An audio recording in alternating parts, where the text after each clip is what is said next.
L'image qu'on a de l'hypnose et qui a été collée à tout le monde, c'est que tu dois, dans ta transe, être un zombie type cas de... vraiment l'idée de t'es modelable.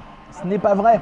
Vu que c'est une transe et que c'est juste une communication entre ton conscient et ton subconscient, tu peux avoir cette communication, et il l'a bien fait remarquer tout à l'heure, dans des situations comme lire un bouquin, regarder un film, etc.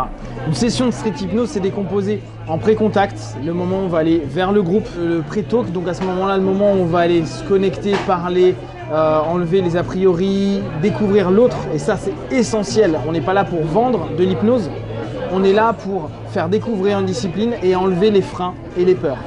Après, on va passer éventuellement sur des jeux que les gens nomment pré-test. Après, on peut aller sur l'induction. De l'induction, on va entraîner une session en tant que telle, soit faire juste de la détente, de la relaxation, du bien-être, du bonheur, du sourire, du fun, soit petit à petit découvrir des niveaux de transe. Ok, catalepsie des bras, ok, peut-être une main collée, peut-être une anesthésie. Et après, on a un petit ancrage positif pour que la personne puisse retourner dans un état de transe si besoin en est.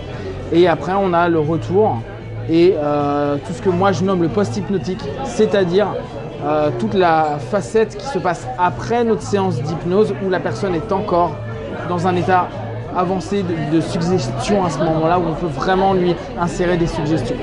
L'autre deviendra de plus en plus légère à mesure que l'une des deux monte ou descende.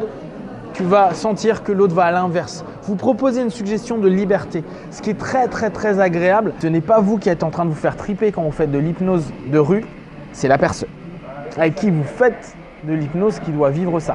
Pour moi, c'est la clé, en tout cas de nous, notre méthode. C'est pour ça quand je dis à tout le monde, vous avez bien vu ce que j'explique dans la vidéo, vous avez bien écouté ce que je dis, parce que avec moi, vous n'allez pas avoir 50 phénomènes hypnotiques et j'ai une philosophie qui est bien spécifique. Ce qui me fait plaisir, c'est voir une personne qui sourit à la fin d'une session et de se dire, même si tu lui as fait que ça, hein, il y en a, ils ont fait juste ça, tu les fais revenir, ou même ils ont les yeux ouverts et tu te sens comment là dans ton corps? Ouais, je me sens plus léger, je me sens mieux. Cool.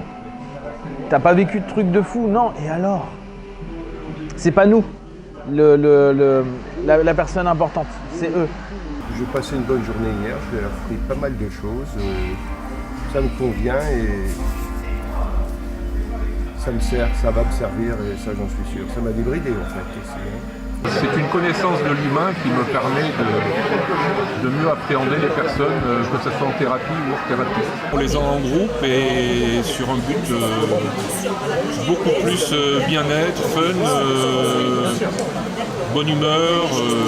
C'est pas du tout les mêmes optiques que la thérapie. C'est exactement ce que je cherchais, c'est-à-dire une formation basée sur la pratique, vraiment axée sur du concret. En moins d'une journée, on est capable de créer une transe, d'être vraiment un opérateur et d'être au contact de vraies personnes qu'on hypnotise. Moi, ce qui m'intéresse, c'est que vous n'imposiez rien à la personne. Ok, tu fermes tes yeux, l'une des deux mains va devenir de plus en plus légère et l'autre de plus en plus lourde. Et là, simplement, tu écoutes le son de ma voix et tu laisses aller. Tu respires, tu prends plaisir, tu kiffes, c'est à toi. Tu sais que tout ce que tu vas apprendre, ce week-end, il va être bon juste pour toi. Tu pourras faire ce que tu veux avec, c'est tes outils, ça t'appartient, c'est ta transe.